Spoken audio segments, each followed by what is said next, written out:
Consciousness is the one thing we are most intimately familiar with, and yet the one thing science cannot measure, explain, or even locate.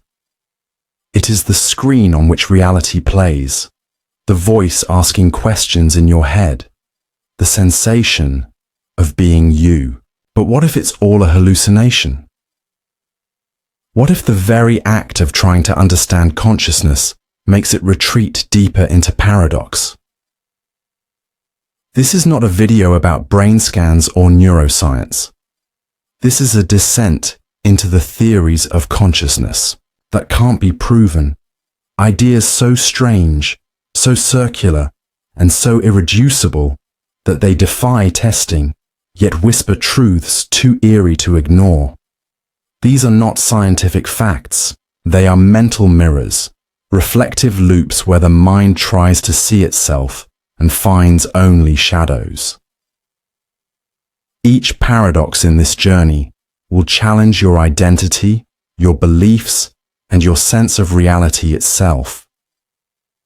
We'll explore dreams that believe they are awake, thoughts that imagine their own thinker, and selves that never existed, except when believed in.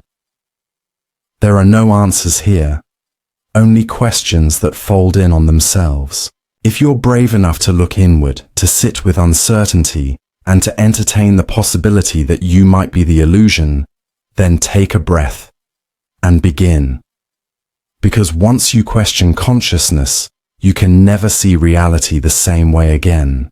There are few things more disorienting than waking from a dream you thought was real. For a moment, perhaps a long moment, you believed.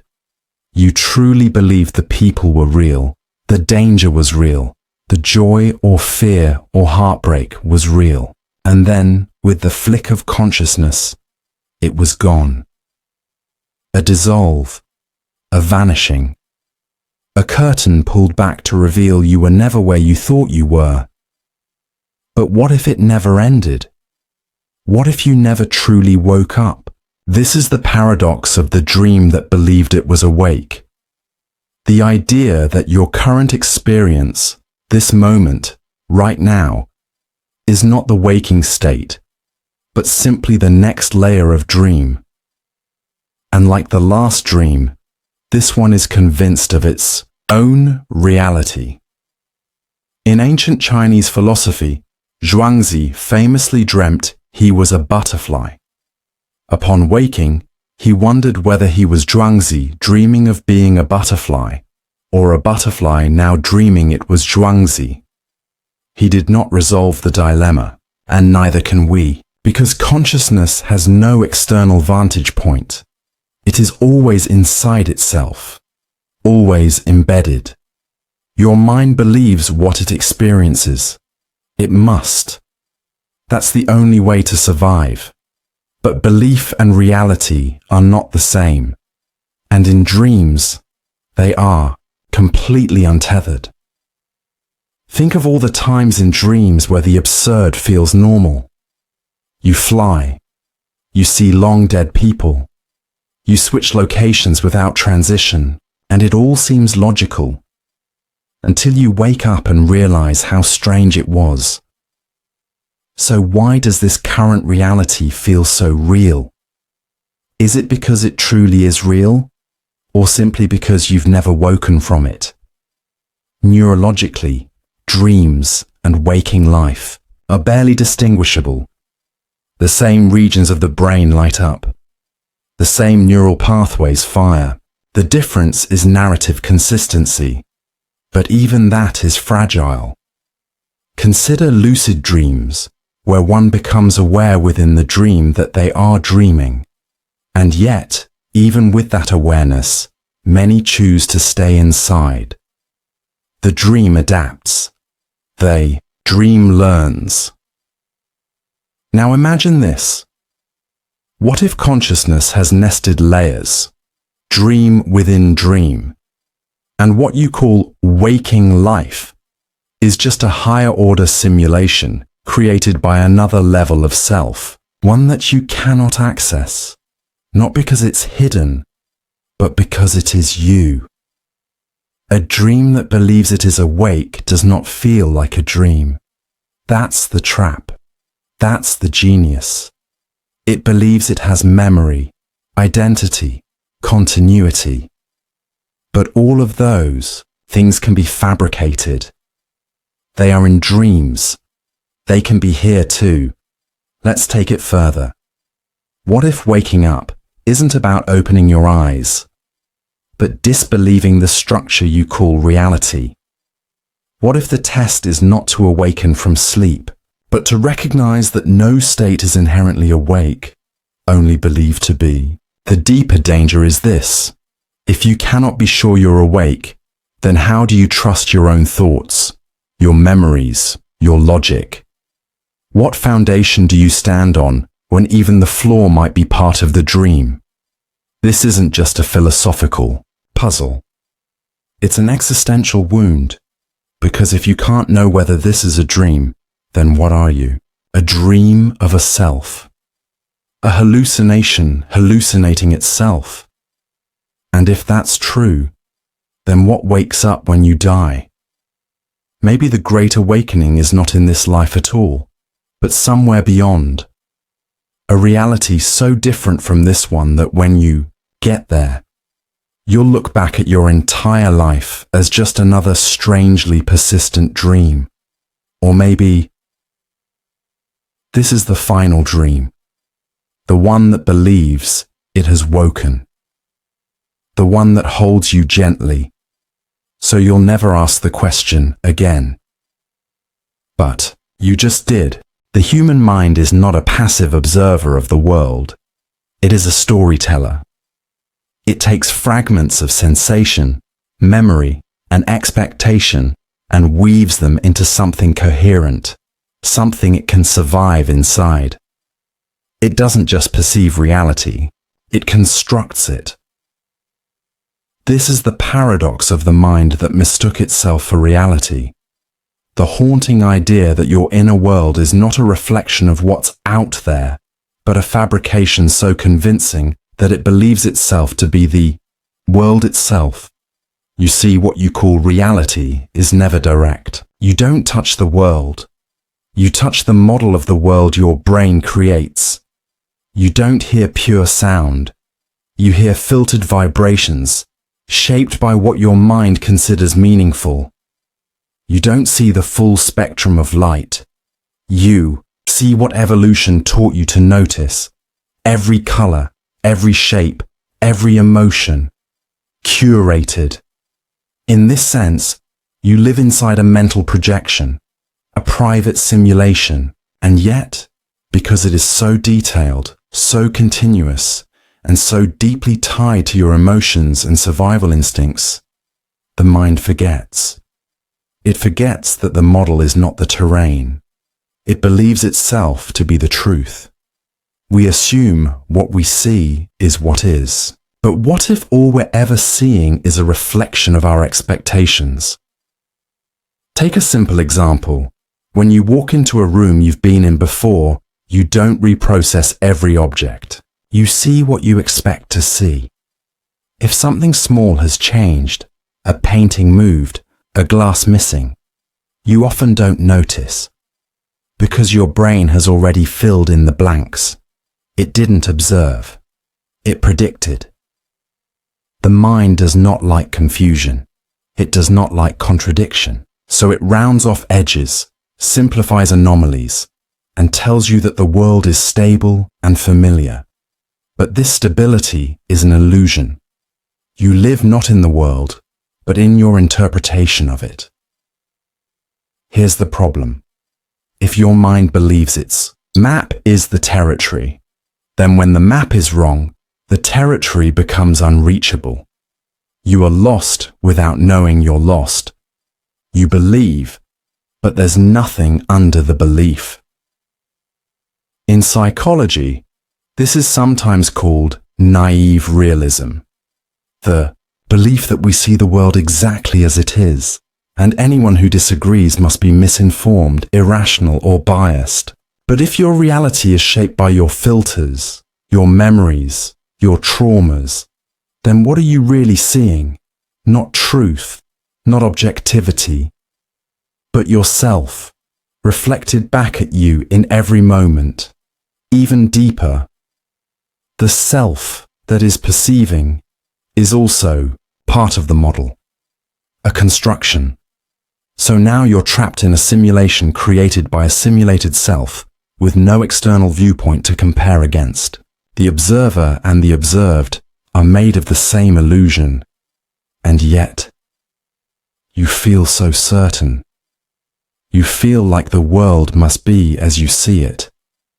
But that's the paradox. Certainty is not proof. It's a symptom of the mind defending its model. So ask yourself, what happens when you realize that the mind you're using to perceive everything, including yourself, is not a lens, but a mirror? What if the world is not confusing, but your mind is distorting it? What if your fears, your biases, your desires are not things you carry in your mind, but things that create the very world you see? You believed you were looking outward, but all along you were looking in. Who are you? No, really. Stop and answer it. Most people respond with a name, a story, a role they play. I'm Sarah, I'm a teacher, or I'm Michael, I work in finance. But none of those answers touch the actual self. They describe roles, functions, narratives, all of which can shift or disappear, yet you still feel like you. So again, who are you when there are no words left? This is the paradox of the self that was imagined by a thought. The idea that your sense of I isn't some eternal truth living inside your head, but rather a byproduct of thinking itself. Not the source of thoughts, but their side, effect.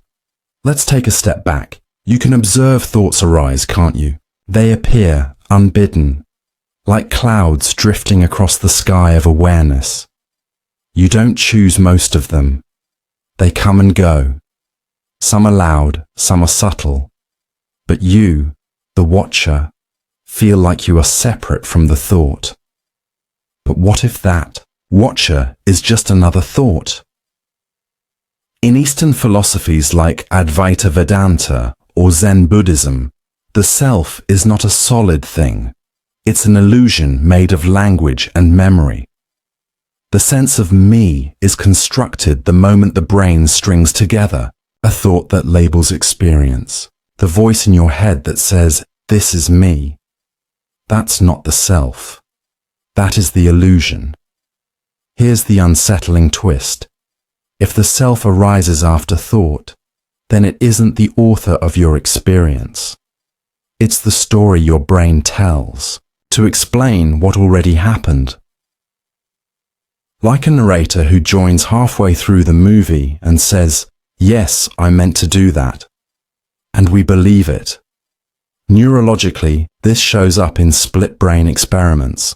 Patients whose brains were severed across the corpus callosum, cutting communication between hemispheres, would perform actions initiated by one hemisphere and then confabulate explanations after the fact. The left hemisphere would invent reasons for actions it didn't cause, because the sense of self couldn't accept a gap in authorship.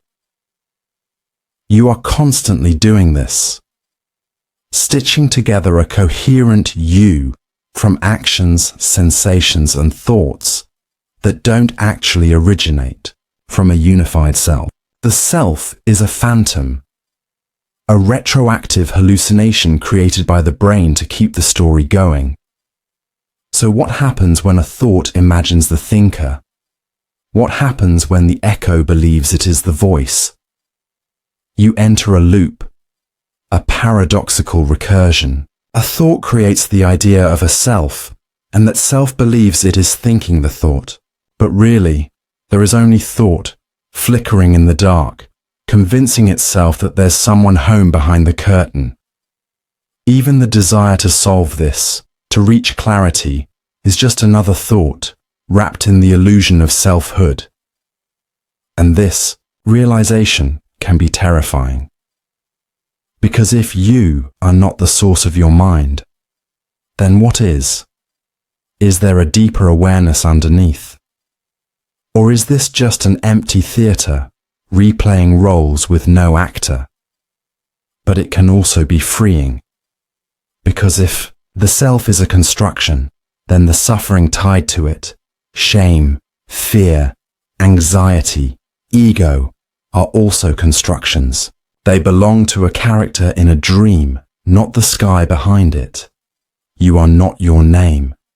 You are not your thoughts. You are not the self you imagine.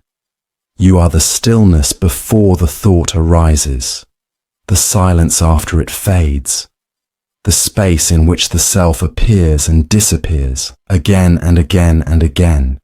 What if memory didn't just record your life, but actually constructed it? What if the present moment you believe you're living right now, the sights, the emotions, the sense of now, is less of a moment in time and more of a hallucination assembled by memory? This is the paradox of the memory that created the present. The haunting idea that consciousness isn't experiencing time as it happens, but is reconstructing time based on fragments of memory and prediction. That your now isn't a raw perception, but a carefully assembled illusion. Think about how little of the present you actually perceive. You don't see every grain of light or hear every frequency. Your brain fills in gaps, not just in vision, but in meaning. If someone speaks to you in a language you don't understand, the sound enters your ears, but no present forms. There's no now until memory connects meaning. Without memory, experience collapses into disjointed noise. Even more disturbingly, cognitive science has shown that your awareness of the present lags behind reality.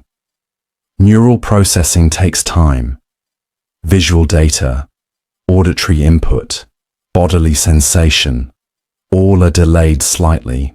Your brain compensates for this lag by blending the past and predicting the near future, and then it labels that simulation as now. This means the present doesn't exist as a pure moment. It is constructed retrospectively. When you remember something vividly, notice how the memory feels present. Your body tenses. Your emotions respond. You forget you're remembering and instead relive. Why? Because your brain uses the same systems to simulate the past as it does to construct the present. The border between memory and now is more fragile than we'd like to admit. This becomes especially eerie when you consider false memories. Studies show that our brains can insert entirely fabricated events into our autobiographies. Not just imaginations, but things we feel sure actually happened. This isn't an error. It's a feature. Your memory system prioritizes coherence over accuracy. The story must feel smooth, and if facts get twisted in the process, so be it. So what happens if the present is just the latest draft of a constantly rewritten autobiography? What if right now is not an objective point in time, but a product of recall, a blend of remembered context and subconscious stitching? That would mean you never experience the present directly. You experience what your memory allows you to construct as present. There's a deeper implication here. If memory shapes the now, then who are you without it? Consider Alzheimer's patients who lose access to personal memories. The present becomes unfamiliar. Time unhooks. The self disintegrates, not because they're unconscious, but because the frame that constructs now has collapsed. They are awake, but unanchored. Present, but nowhere. This shows us that consciousness is not built on real-time awareness. It's built on narrative continuity. The illusion of now is kept alive by stitching past moments into meaning. The present is memory in action. And if that's true, then you are not living in the moment. You are living in a story your memory is telling you about it. But even knowing this, you can never escape it. You are bound to your internal historian, the one who writes the present after the fact and calls it real. All you can do is wonder. What part of this moment was actually lived, and what part was built to hold the illusion together? There is a voice in your head. It comments on what you're doing. It narrates your life. It judges, plans, panics, recites. It sounds like you, doesn't it? That running inner dialogue, that familiar stream of thoughts in your own language, in your own cadence. Surely that's your voice. But what if it isn't? This is the paradox of the voice that didn't belong to anyone. The unsettling possibility that the constant mental chatter you associate with your identity is not you at all, but simply a phenomenon occurring within consciousness, like weather in the sky, a voice with no speaker, a sound with no owner. Most people never question the voice. It speaks, they listen. It worries, they worry. It condemns, they feel guilt. But where is this voice coming from? If you stop for a moment and observe it, really observe it, you'll notice something strange. You are not deciding what it says. Thoughts appear. They speak themselves. You might catch them mid-sentence. You might even disagree with them. If you are the voice, then who is listening? Meditation traditions have wrestled with this question for millennia. In many Eastern practices, particularly in Dzogchen and Advaita, the I is revealed not as the voice, but as the awareness behind the voice, the still, silent space in which thoughts arise and fall. The voice is just another object of attention, not its origin. Yet the voice is convincing. It speaks in first person. It uses your memories. It mimics your tone. So you mistake it for the self, when in reality, it may be nothing more than linguistic echoes, fragments of past conversations, internalized parents, culture, fears, and scripts learned over decades, a chorus of borrowed voices stitched into one. Sometimes the voice turns against you. It criticizes. It shames. It demands perfection. It loops anxiously, replaying worst-case scenarios that never happened. You suffer, but not because of the world. You suffer because of the voice, and yet, who exactly is suffering? Because when you turn inward to find the one who owns that voice, there's nothing there. No fixed self. No singular thinker. Just a flow of sensations, images, and words. Here's where the paradox deepens. You can observe the voice, but you can't locate its source. It speaks, but no one's mouth is moving. It insists it's you, and yet it says things you would never say. It speaks in times of fear. It interrupts silence. It judges your actions even as you perform them. But if you try to silence it by willpower, it only grows louder. Because even the one trying to silence it is made of thought. So who is truly in control? Maybe there is no single author of your mind. Maybe the voice is like a dream narrator, or reactive, improvised, stitched from the fabric of your subconscious. Not a liar, but not a truth teller either. Just noise, interpreted as meaning, mistaken as self. And in that mistake, you become trapped. Because if the voice is you, then every harmful thing it says must also be true. Every doubt must be your doubt. Every fear, your fear. Every self-hating comment, your actual belief. But when you step back, really back, you might realize you are not the voice. You are the space in which it speaks, and that space doesn't speak at all. It listens. It watches. It simply is. So the next time the voice says something cruel or anxious or panicked, don't fight it. Don't obey it. Just watch it pass like thunder in a distant sky. Because that voice never belonged to anyone. It was only ever a sound in an empty room, waiting for someone to believe it.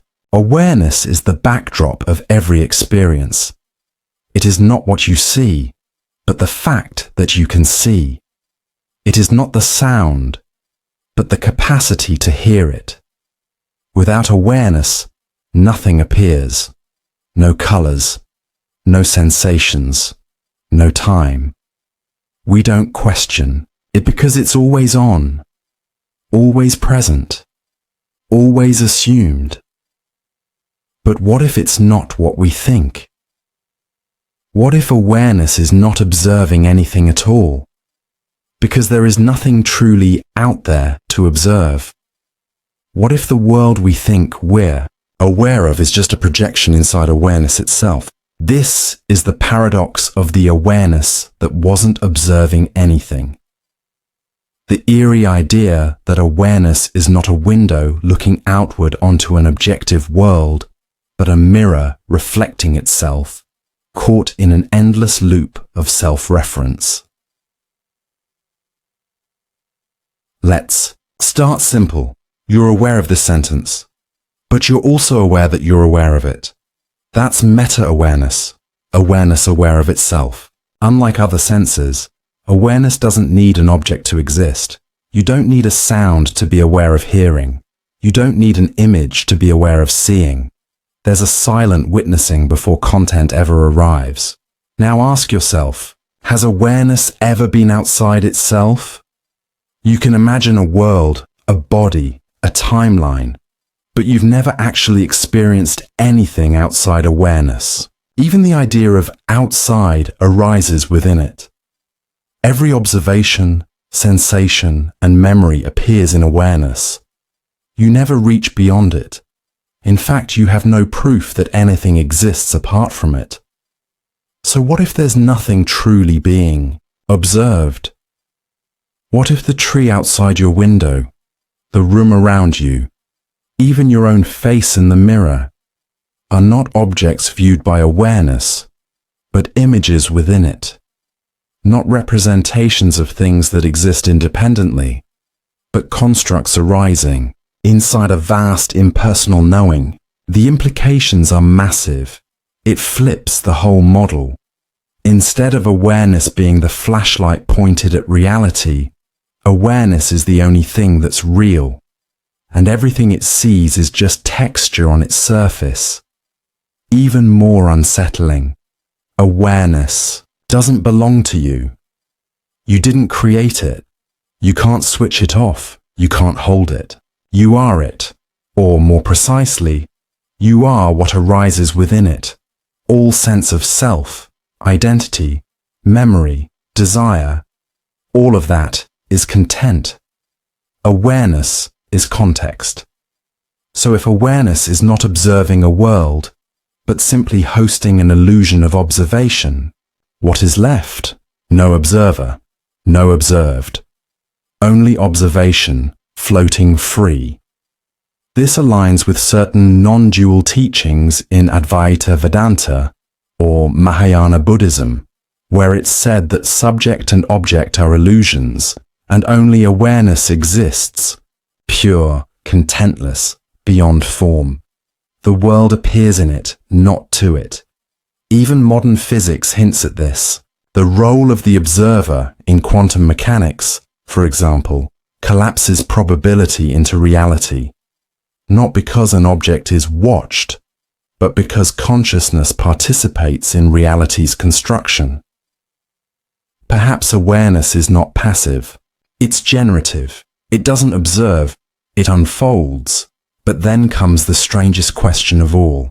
If awareness is not observing anything, then what is this?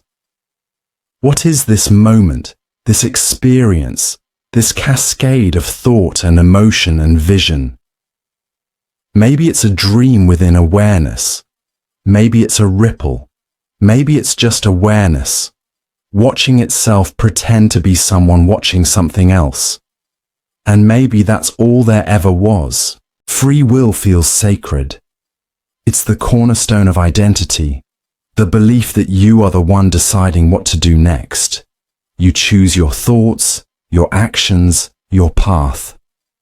Or so it seems. But what if the very moment you believe you're choosing, the choice has already been made? This is the paradox of the choice that was made before you chose. The unnerving idea that your sense of agency is not the cause of your decisions, but a delayed story told after the decision has already occurred. Let's begin with what neuroscience shows us. In a famous series of experiments by Benjamin Libet, researchers asked participants to move their fingers whenever they felt like it.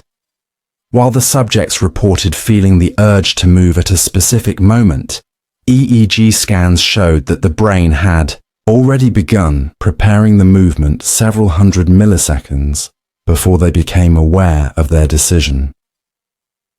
In other words, your brain decides before you do. But if the decision is made prior to your awareness of it, what role are you actually playing? Imagine watching a delayed broadcast of a sports game and shouting at the screen as if your voice could change the outcome. That's what your conscious mind may be doing. Witnessing a process already in motion and claiming authorship after the fact. This doesn't only apply to simple movements. Further studies have shown similar pre-conscious brain activity in more complex tasks, picking between choices, forming opinions, even moral decisions. You believe you're steering the ship, but the course was charted moments earlier, and sometimes long before that, shaped by genetics, culture, trauma, or unconscious bias. And yet the feeling of choosing is so real. This is where the paradox tightens, because the illusion of free will is essential to functioning. If you felt like a puppet all the time, despair would set in. So the mind constructs a sense of, I chose this, even if it's just a caption added after the image has appeared. But if choice is an illusion, then so is responsibility. So is guilt. So is pride. All built on the fragile architecture of, I did this. If there is no real author, then all your actions are events, not expressions of agency. Still, the illusion is persistent, and for good reason. The experience of making a choice may be part of a larger mechanism of learning, prediction, and feedback. Consciousness might not control the system, but it narrates the ride.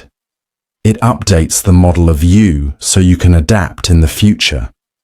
It builds continuity. But what about deeper choices? The ones where you wrestle between options for days? The ones where it feels like your soul is torn? Even there, the process might be an unfolding of patterns, not a sovereign will. You're not choosing.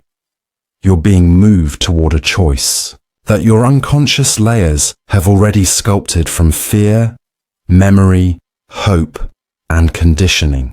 Consciousness then steps in and says, I chose this. But did you?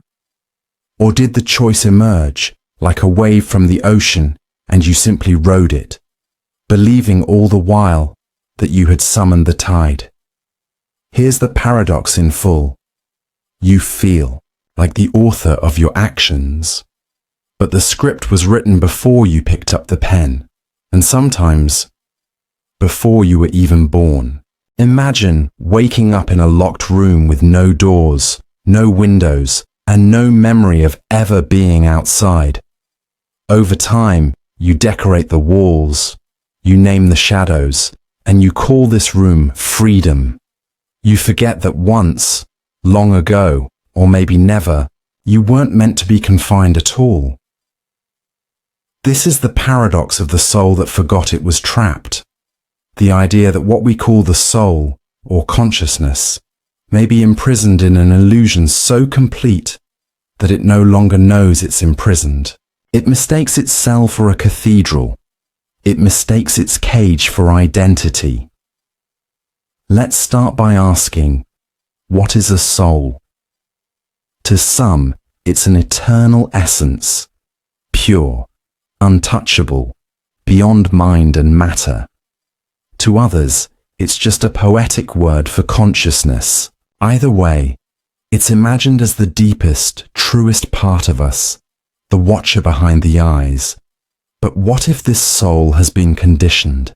What if from birth, it's been layered over with belief systems, social scripts, fears and desires, until what remains isn't a free essence, but a puppet of programming? What if the soul, once open and infinite, has been so thoroughly molded by thought that it now guards its own prison walls? This is how identity works. You were given a name, a nationality, a religion, a set of expectations. You were told what to value, what to fear, what to want. Over time, these layers became you. Not because you chose them, but because you were too young to know you could refuse. Eventually, the soul stops asking questions. It believes the mask it wears is its face. In this way, the trap isn't physical. It's mental, psychological, existential. And the worst part is, the door to the cell was never locked. The soul could leave, but it's been conditioned to fear the outside, to deny there even is an outside. It says things like, "This is just who I am." But who taught you to be that? The paradox worsens when the soul longs for freedom. You feel something missing, a discontent, an ache. You crave transcendence, depth, peace, but every attempt to find it is routed through the prison. You try new identities, new achievements, new beliefs, but each one is just another wall, another illusion. This is the paradox. The soul that seeks escape uses the very tools of its entrapment to search, and so it never finds the way out. In mystical traditions, this dilemma is often described as forgetting your true nature. In Hinduism, the Atman, true self, is said to be identical with Brahman, the absolute. But Maya, illusion, hides this truth. In Gnosticism, the divine spark is trapped in the material world and must awaken to remember its origin. In Buddhism, clinging to the illusion of self is the very cause of suffering. But most people never remember. They become comfortable in the trap. They decorate it. They defend it. They fear what lies beyond it.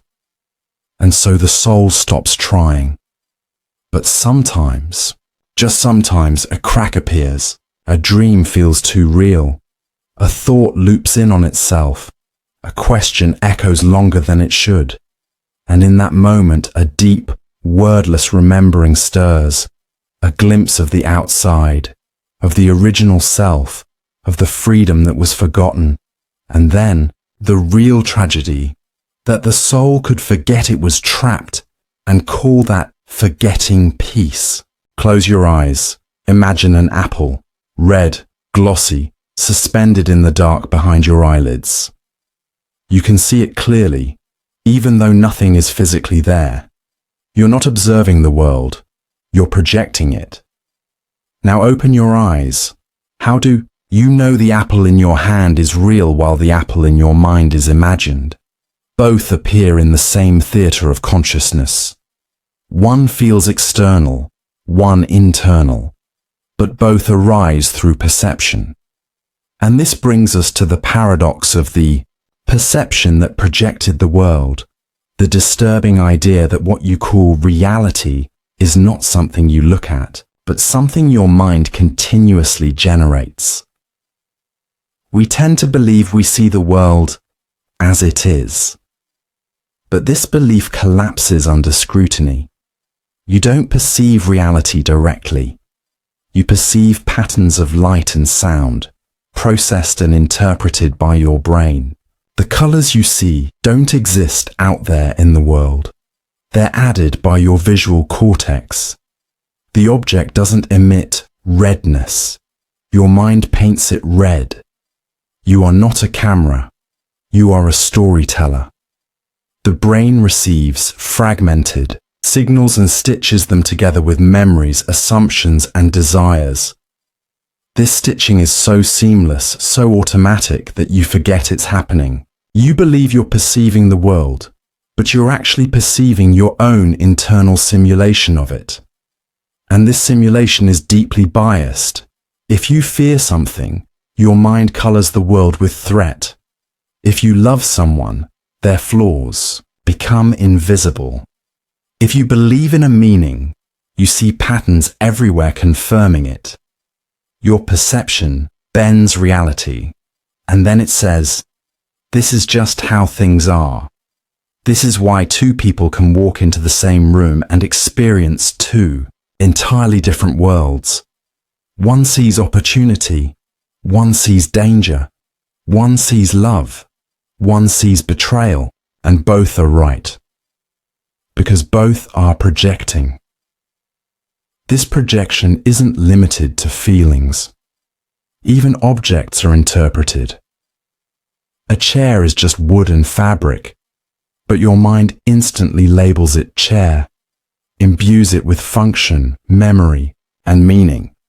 You don't see the raw chaos of reality. You see a version of it that your nervous system can survive inside. So where does the world end and your mind begin? That boundary, it turns out, is an illusion. The tree outside your window, the sky above, even your own reflection, they all arise within the frame of perception. And perception isn't passive, it's creative. It doesn't just register what's out there. It adds, filters, and imagines. The brain is a projector, not a screen. Here's the paradox sharpened. If your perception creates your world, then what you see is not a world you live in, but one you live through. Not a place, but a mirror. And what you see reflected back isn't reality. It's you, and yet you believe it's real. You believe the projection is the truth. You argue over it. You fight wars over it. You suffer because of it. All the while, forgetting that it's not the world that's hostile. It's the lens that's cracked. You may ask, but surely there's an objective world beneath all this.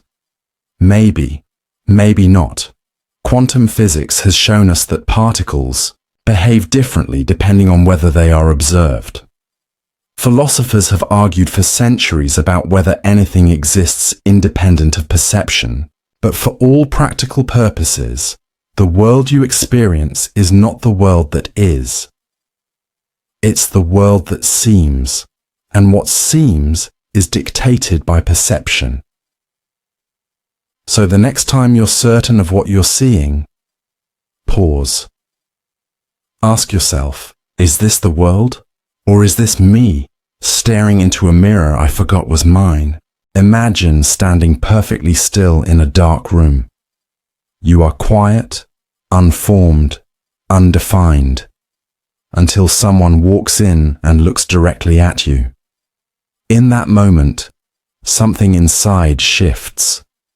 You stand straighter. You smile slightly. You become aware of yourself. And in doing so, become someone. This is the paradox of the identity that shifted when observed. The eerie realization that who you are is not stable or fixed, but something that morphs depending on who's watching, and that perhaps, beneath all the masks, there is no original face at all. At first, this sounds psychological. We all adjust our behavior depending on who we're with. You're not the same person with your parents as you are with your friends. You speak differently in job interviews than in private. You shapeshift constantly, seamlessly, and rarely notice. But the paradox runs deeper than social performance. It questions whether any version of you is truly you, or if your identity is a collection of reflections assembled in the eyes of others. When no one's looking, do you even exist in the same way? Here's where the discomfort begins. Most people believe they have a core self, a stable identity beneath all roles. But where is it? Try to find it. Are you your body, your thoughts, your preferences? But those change over time. Are you your memories? What about the ones you've forgotten, or the ones you've invented? The more closely you look for this real you, the more it recedes. Like a particle in quantum physics, identity behaves strangely when observed. In fact, the act of looking at it changes it. The moment you think, "This is who I am," you've already stepped outside of the moment of being and turned yourself into an object, an idea. And like all ideas, it's influenced by context. A compliment makes you feel confident. A rejection makes you feel worthless. You dress differently when you're alone than when you're in public. You even walk differently when someone's behind you. Is this identity or performance? Maybe they're the same. Some philosophers argue that identity is not something we have, but something we do. We perform ourselves into being, like a role in a play we improvise every day. But here's the twist. The audience shapes the role. Their reactions, expectations, and attention all sculpt who we become. This mirrors the observer effect in physics, the principle that observing a phenomenon changes its behavior. In the famous double-slit experiment, light behaves like a wave when unobserved, but like a particle when watched. It's as if reality waits for an audience before deciding how to appear. Could identity work the same way? When unobserved, you're fluid, undefined, multidimensional. But when seen, you solidify. You collapse into a version that fits the context. You become a particle self, a specific narrow expression, and then forget you were ever more. Even solitude doesn't save you. You've internalized observers. You imagine how others would judge your actions, even when alone. The voice in your head is often not your own, but a chorus of past teachers, parents, critics. Your identity is a hall of mirrors, reflecting reflections of reflections. And yet, there's a strange freedom in this realization.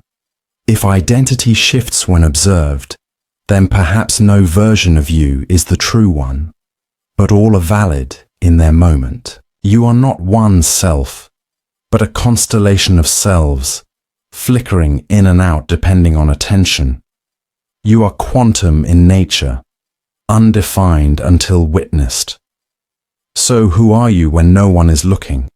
Maybe that's the only time you get close to your source. Or maybe that version doesn't exist either.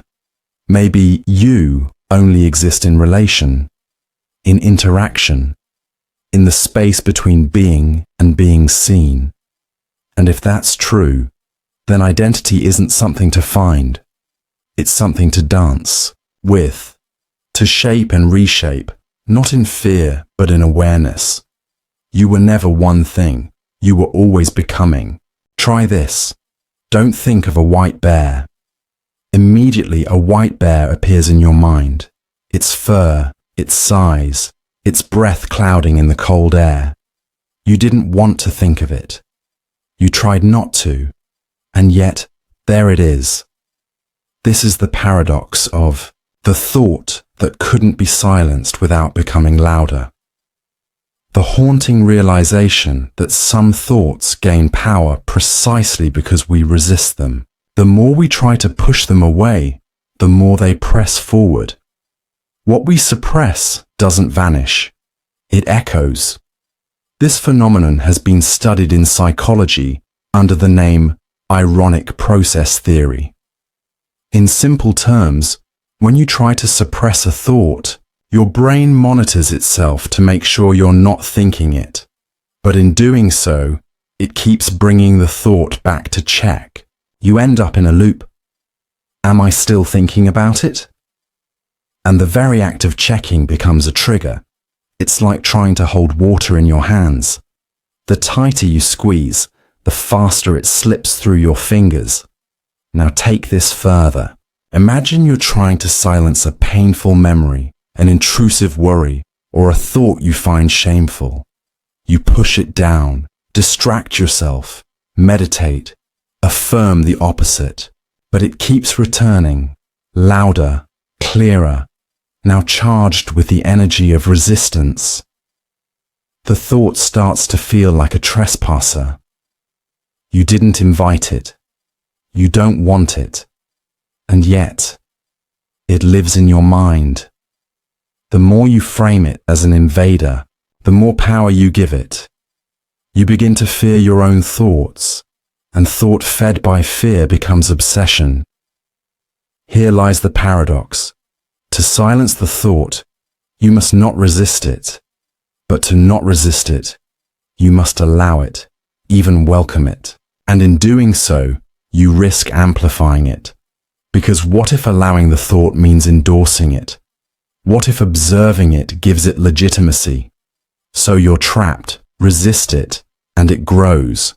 Accept it, and it lingers. Ignore it, and it waits. You are now the prisoner of your own mind, pacing the same mental hallways, haunted by echoes of a thought you never wanted to have in the first place. This is particularly devastating for people dealing with anxiety or obsessive-compulsive patterns. The mind turns on itself, weaponizing thought. The very attempt to control the inner world becomes the source of chaos. Silence becomes noise. Peace becomes war. Spiritual seekers face this too.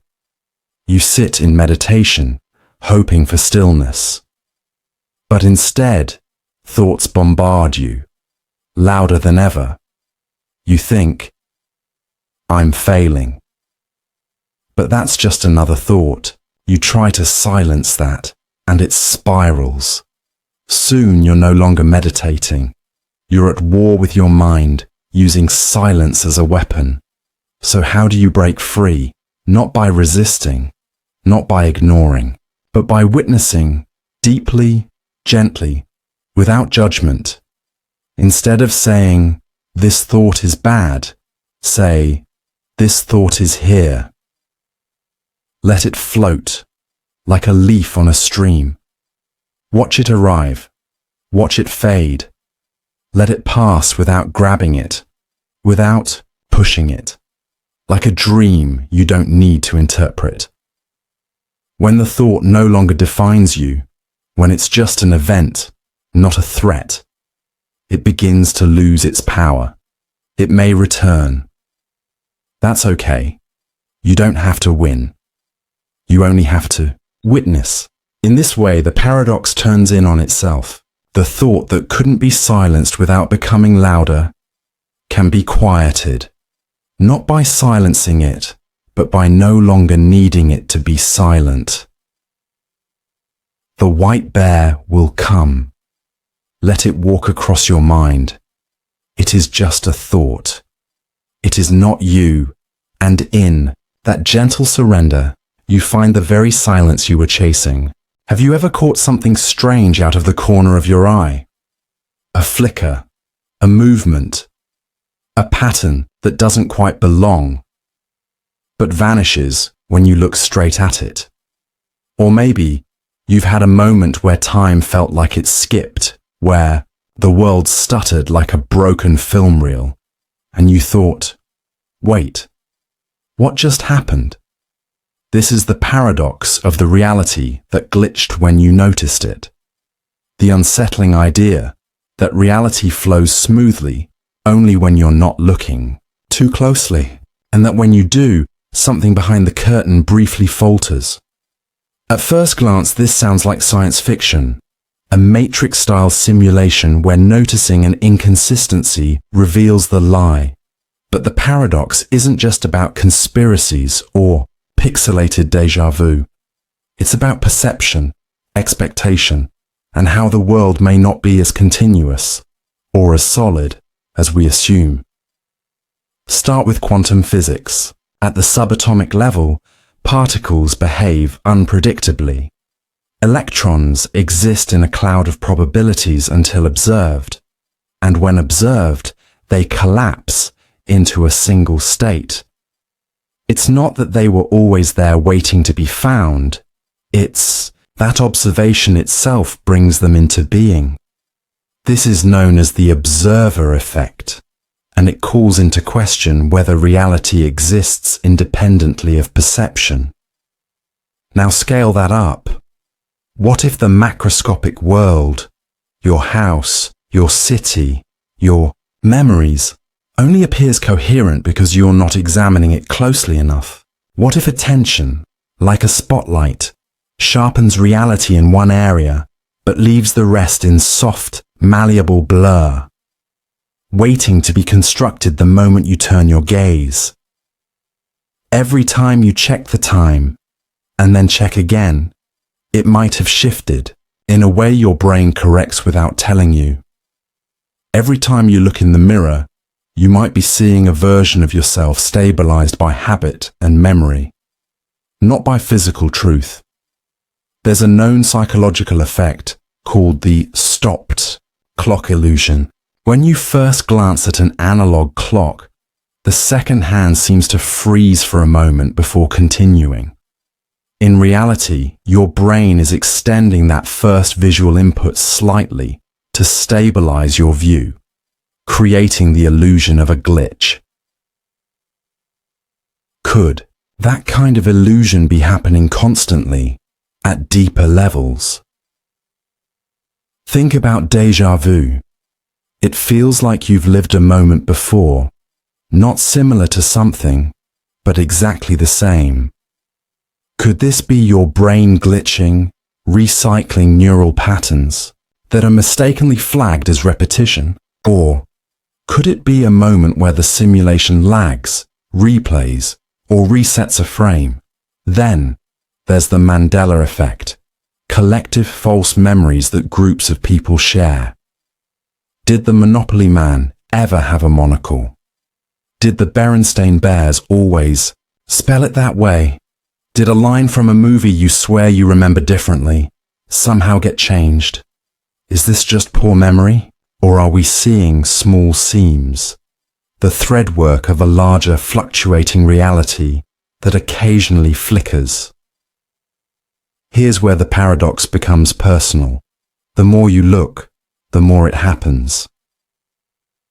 Some people report that the more they study synchronicities, coincidences, and reality anomalies, the more frequent and intense those events become, as if noticing them gives them permission to occur, as if the act of seeing the glitch calls the glitch into being.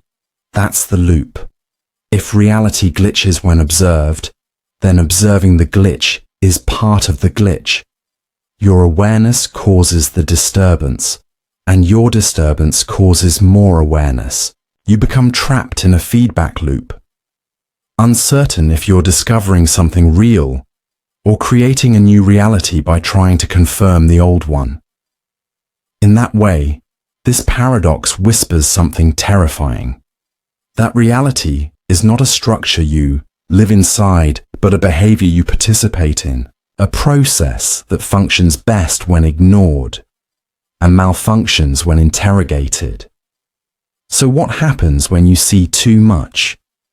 When you stare too deeply into the pattern and the pattern stares back and twitches?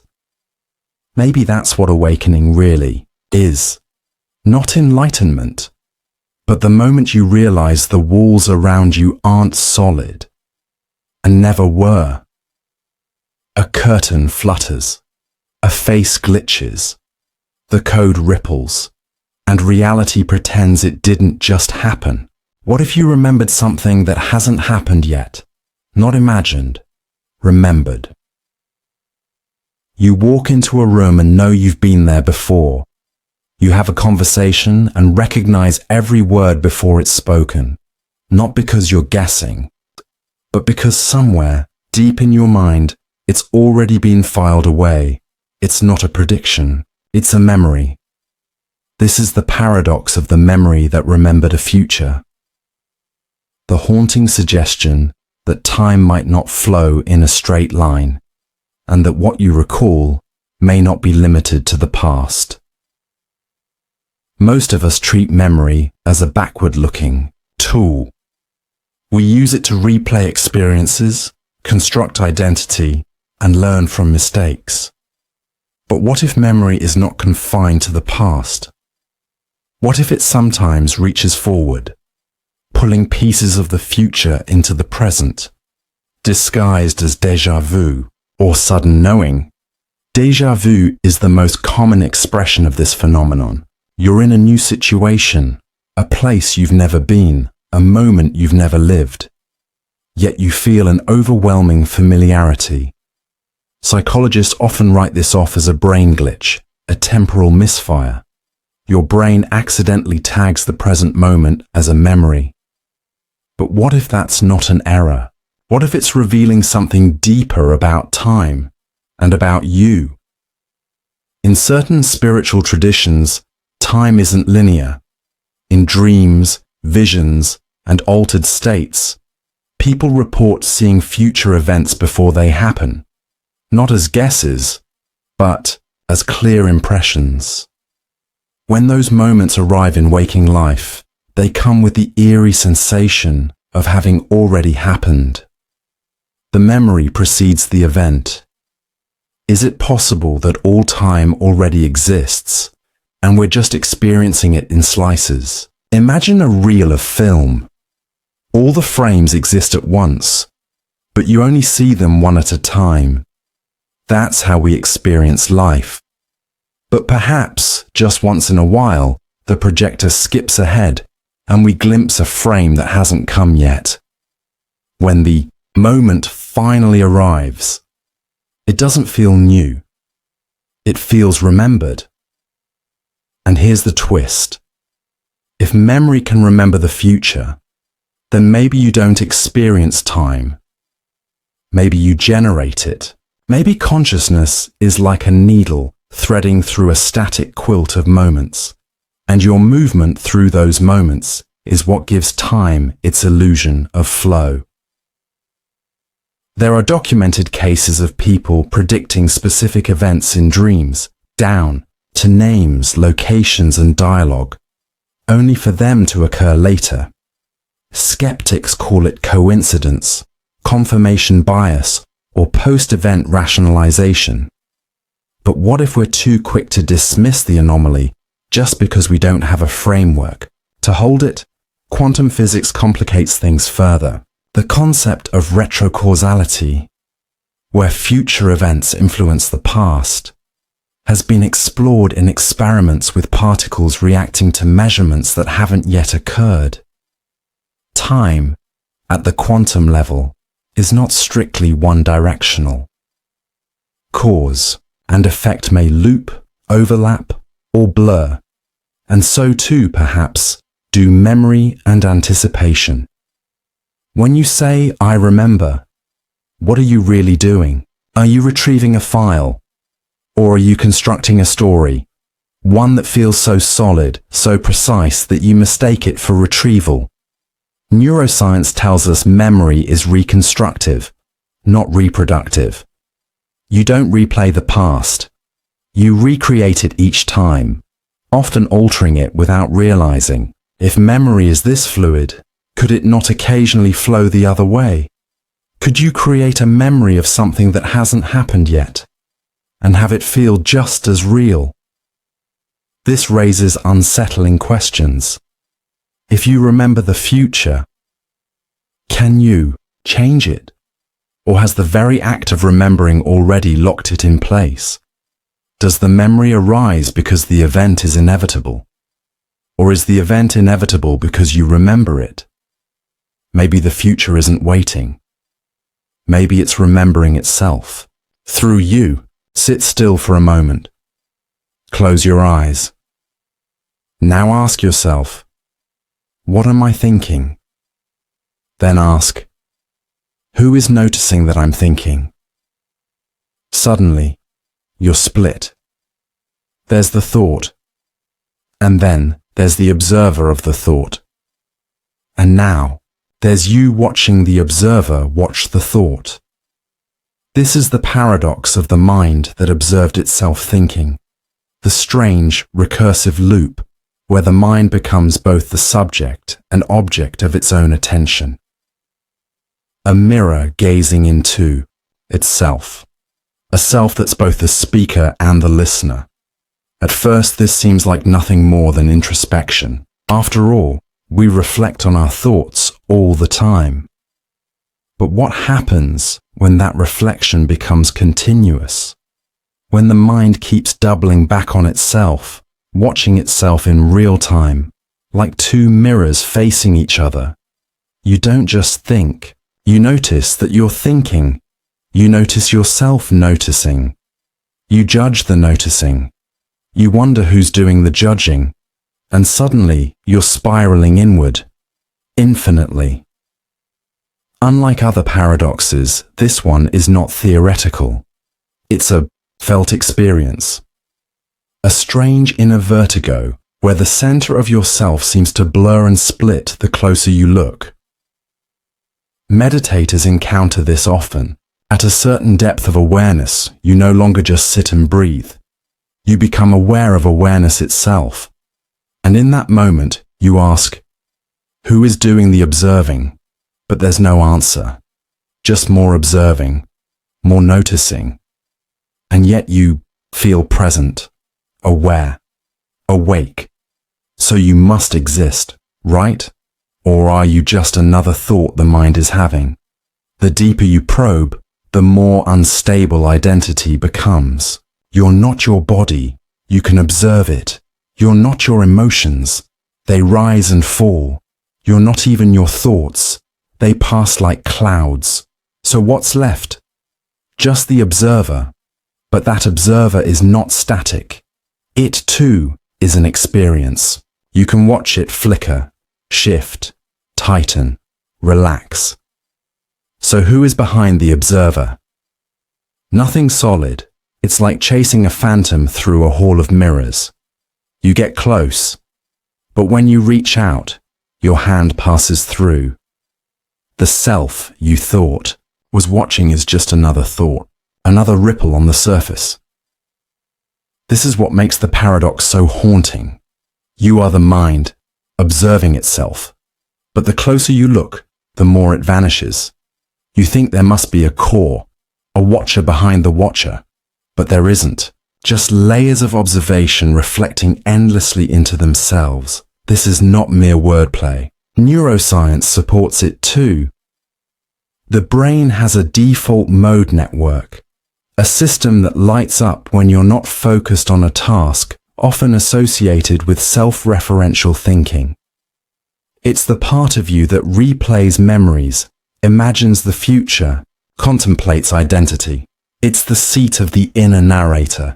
But even this narrator is not you.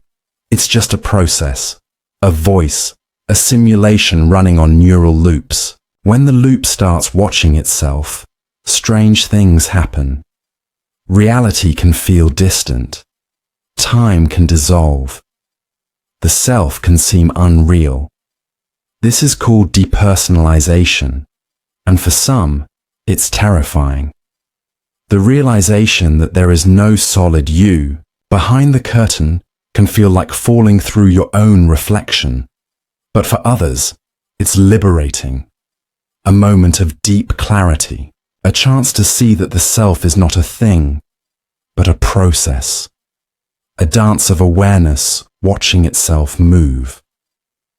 Mystics across cultures have described this. Zen masters point to the mirror mind, awareness with no subject or object. Advaita philosophers speak of the self as pure consciousness, not a person, but the field in which personhood appears. And modern thinkers like Douglas Hofstadter describe this as a strange loop, a system that can refer to itself, bending back in on its own structure. Consciousness, he argues, is not a linear process, but a self-reflective spiral. Not, I think, therefore I am, but I am aware that I think that I am aware. Round and round it goes. So what happens if you follow the loop forever? You don't arrive at a final answer. You don't find a throne of self hidden deep in your brain. You find space, emptiness, a kind of luminous silence where awareness watches itself, not as a thing, but as a mystery. The mind observing itself is the mind creating itself. You are the flame and the light it casts. You are the echo that hears itself echoing. Sit in a quiet room, turn off the phone, close the laptop, let the sounds of the world dim to nothing. No music, no conversation, just stillness. Now listen. What do you hear? At first, it feels like peace, but wait. You notice a hum in your ears, a ringing, the subtle thump of your heartbeat, the quiet rustle of your thoughts rising like dust in the silence. And suddenly, the silence isn't peaceful at all. It's deafening. This is the paradox of the silence that screamed when heard. The eerie truth that true silence often brings, not comfort, but confrontation. That the quieter the world becomes, the louder your own existence feels. That in seeking silence, we often awaken the very noise we were trying to escape. In our daily lives, noise is constant. It cushions us, distracts us, drowns out the things we don't want to face. We're surrounded by sound, conversations, notifications, engines, playlists, background hums. The modern world is a constant performance, and in this performance, silence is the intermission no one wants to attend. Why? Because in silence, there is nothing to stand between you and your own mind. Many people imagine silence as a blank space, a void. But true silence, the kind that cuts through distraction, isn't empty. It's a mirror. And like any mirror, it reflects not just your face, but what you carry inside. Try sitting in a quiet room for 10 minutes. No phone, no task, just sitting. Most people can't do it. Within seconds, the mind begins to shout, not with volume, but with thought. Questions arise, memories, regrets, anxieties, to-do lists, conversations you had 5 years ago, imaginary arguments that never happened. All of them rush forward like voices desperate to fill the void. You came to escape noise. But in the quiet, the loudest noise emerges. You. And here's the paradox. The more you try to quiet the mind, the louder it gets. Like trying to force still water to stop rippling by touching it. Every effort sends more waves. You can't brute force silence. You must notice it, feel it, let it open without control. And when you do, it screams. Because in silence, you hear the things you've buried, the unresolved grief, the aimless fears, the existential questions you never answer. What am I doing with my life? Why do I feel this emptiness? Who am I beneath my roles? These questions don't arrive when the world is loud. They arrive when it's quiet. And they don't whisper. They roar. This is why silence can feel dangerous. It's not because it's hostile, but because it's honest. It leaves nothing between you and the truth. No filters, no distractions, just raw, unfiltered awareness. Religious mystics and monks have long known this. Many spiritual paths emphasize silence not because it is peaceful, but because it is piercing. Silence forces the mind to face itself, and in doing so, it becomes a doorway to awakening, or madness. The 20th century composer John Cage famously experimented with silence in his piece 433, where the musician plays nothing for 4 minutes and 33 seconds. The audience is left to listen to the environment, to the creak of chairs, the breath of strangers, the hum of air conditioning. What emerges is not nothing, but the everything that's always been ignored. In this way, silence is not absence. It's presence. It reveals. It exposes. It amplifies. And the more you listen, the more you discover that silence is never truly silent. It contains layers, soundless, but thunderous. There's the silence of a room, the silence of loss, the silence of unspoken words, the silence between two people who love each other, but don't know how to say it, the silence after a revelation. These are not empty. These are charged. You feel them. They echo. So the paradox deepens.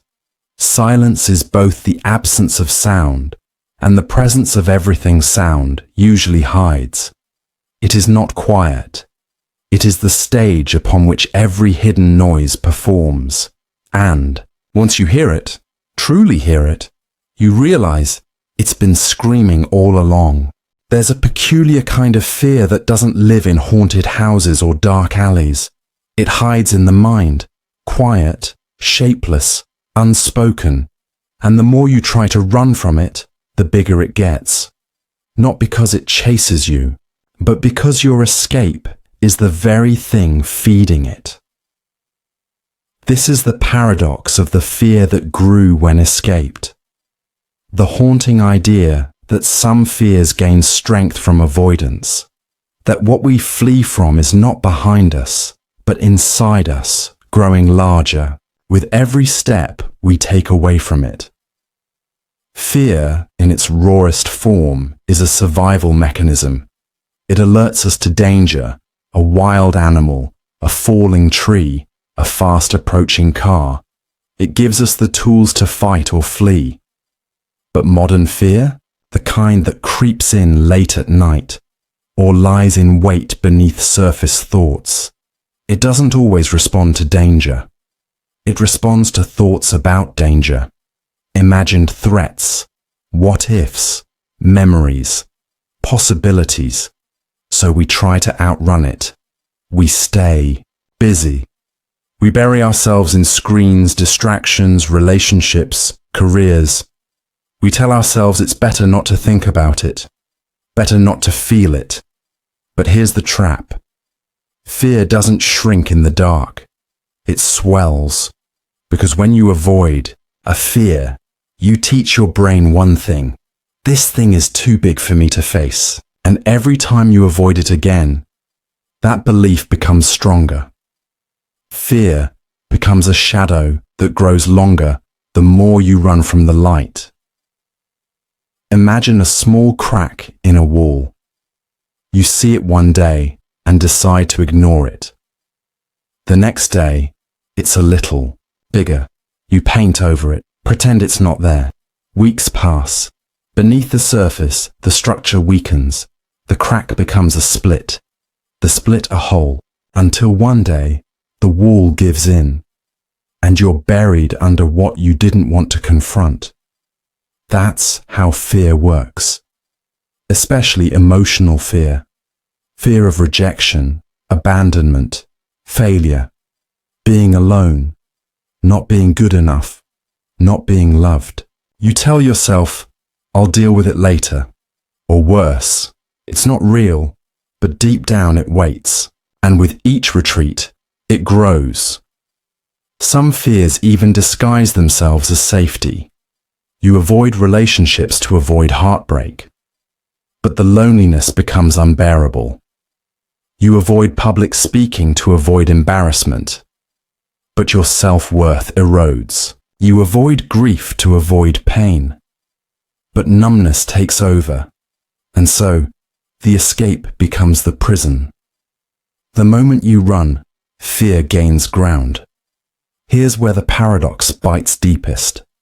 The only way to shrink fear is to turn toward it, not to fight it, not to destroy it, but to face it, to let it exist, to feel it fully. Because fear is a message. It's not the enemy. It's a signal that there's something inside you that needs your attention. And when you give it that attention with patience, breath, and presence, it begins to dissolve. This isn't just philosophy. Psychology confirms it. In exposure therapy, patients are gradually brought closer to the source of their fear. Each time they choose not to escape, the fear loses a bit of its grip. The brain learns, this isn't a threat. I can be with this and survive. And on a deeper level, spiritual teachings across cultures echo this truth. The only way out is through. The demons we fear are often the gatekeepers to our growth. When we finally stop running, we see they were never chasing us. They were waiting for us to return, because fear isn't just a warning. It's also a threshold. To run is to stagnate. To face it is to transform. So the paradox stands. When you flee, fear multiplies. When you turn and face it, fear begins to shrink. But the shrinking can only begin after you stop trying to shrink it. The mind wants safety, but the soul wants courage. And in between them lies this truth. You are not meant to live without fear. You are meant to walk through it, awake, trembling, but free. Who are you? Not in the broad, abstract way, but right now, at this moment. Are you the voice reading this sentence in your head? The memories that flash across your mind like shadows? The body you feel but can't fully control? Or the story you've been telling yourself since childhood? Try to divide yourself into parts. Your mind, your body, your personality, your habits, your traumas, your aspirations, your fears, your relationships. Where do you begin and end? This is the paradox of the self that multiplied the more it was divided. The more we try to dissect the self to understand it, the more selves we seem to uncover. Instead of getting closer to a single stable identity, we discover layers, echoes, fragments. The more we divide the self into parts, the more those parts seem to multiply. We begin by assuming there is one self, a unified I, but the moment we examine it, it splits into the self we show to others, the self we hide, the self we remember, the self we hope to become. the self in pain, the self in love, the self in despair, the self pretending not to be any of those. In psychology, we talk about the multiplicity of the self. Internal family systems, IFS therapy, for example, suggests that we are not one personality, but a system of parts, inner children, inner critics, protectors, exiles, each with its own voice, history, and desire. These parts are not symbolic. They're real aspects of our inner life, and when we listen to them, we begin to understand just how many selves we carry. There's the self that's competent at work, the self that's anxious in crowds, the self that wants to disappear, the self that seeks attention, the self that mourns a past it never lived. All of these are you, and yet none of them is the full picture. Neuroscience supports this too. There is no single place in the brain where the self lives. Instead, consciousness is an emergent property, the result of countless processes interacting: memory, perception, language, emotion, motor control. Like instruments in an orchestra, they create the illusion of a conductor. But there's no one behind the podium, just the music, and yet you feel whole. This is the strangest part. Despite all the division, you feel like one self. You speak from a single mouth. You sign your name the same way every day. You remember being 5, even though your body and mind are completely different now. There's continuity, a thread, an I. But that thread is woven from contradiction, because what binds you together is not simplicity, it's integration. It's not that your parts vanish, but that they're held together in awareness. You are not a singular being, you are a host, a collage, a chorus of selves learning to sing in harmony. And the paradox is, the more you divide yourself to understand what you are, the more you realize how many of you exist. This can be terrifying. People fear fragmentation. We cling to the idea of being just one thing, one identity, one story. We crave consistency. But that consistency is often just repression, the loudest self drowning out the others. Real growth doesn't come from doubling down on one version of yourself. It comes from acknowledging all the parts, even the ones you dislike, especially the ones you dislike. The angry self, the ashamed self, the childish self. They're not your enemies, they're your family. Parts of you that formed to survive, to protect, to adapt. The goal isn't to eliminate them, but to listen, to make space, to allow the selves to speak without taking over. When that happens, something miraculous occurs. They begin to soften, integrate, heal, and suddenly, the many selves become a deeper unity, not because they disappeared, but because they were finally seen. So the next time you feel like a mess of contradictions, when you're confident and insecure, kind and cruel, joyful and empty, don't panic. You're not broken, you're complex. You are the sum of 1,000 lives lived within a single skin. And the more you divide yourself in search of truth, the more truths you will find, not fewer. You multiply not because you are lost, but because you are vast. Who are you? You might answer with a name, a profession, a nationality, or a belief. You might say, I'm a writer, or I'm a mother, or I'm someone who values honesty. Maybe you define yourself by your memories, your goals, your traumas, your desires.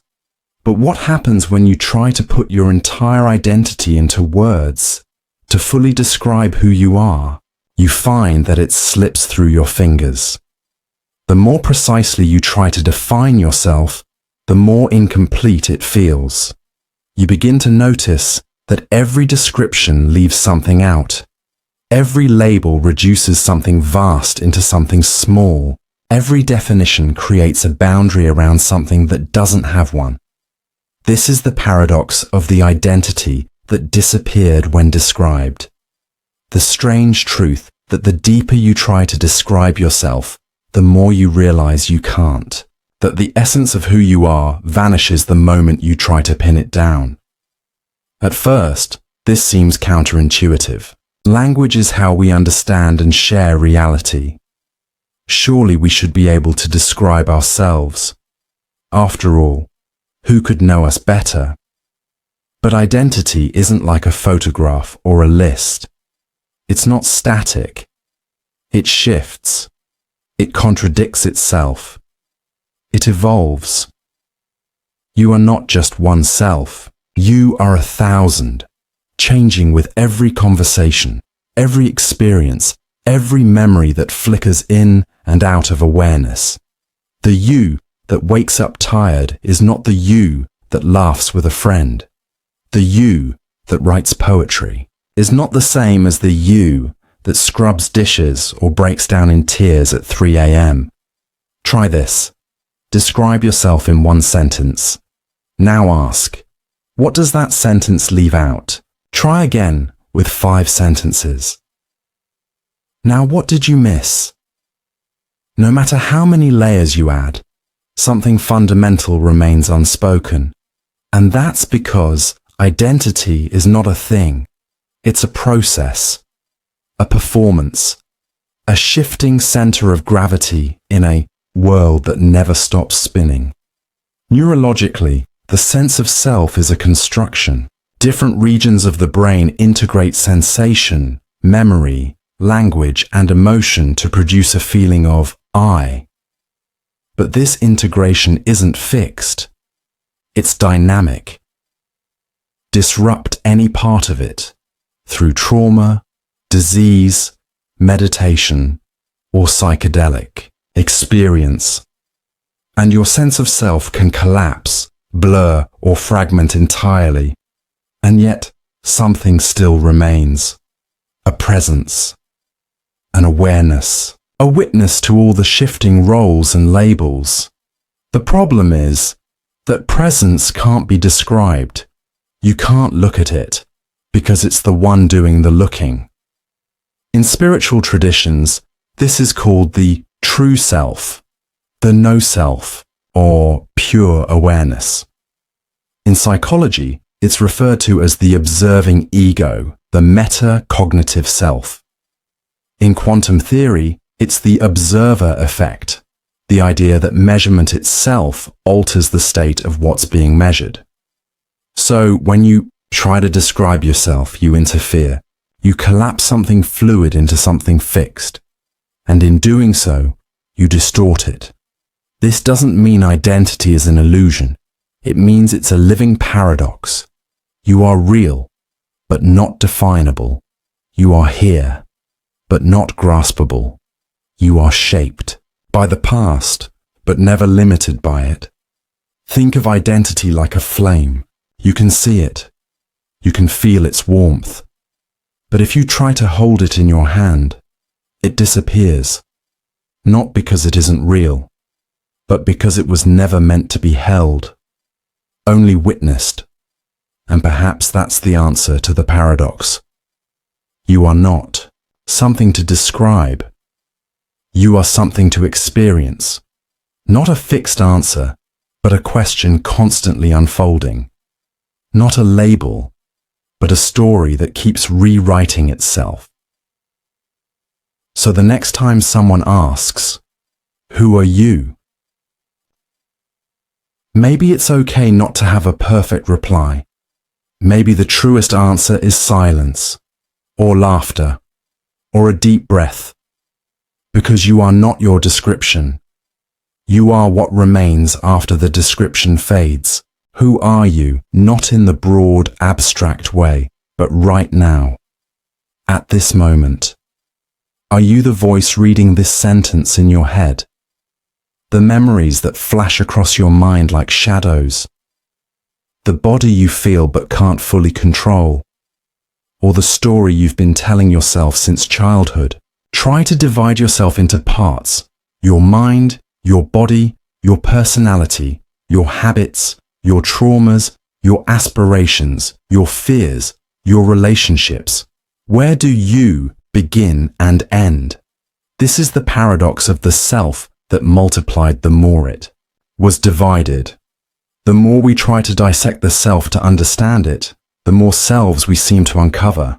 Instead of getting closer to a single stable identity, we discover layers, echoes, fragments. The more we divide the self into parts, the more those parts seem to multiply. We begin by assuming there is one self, a unified I.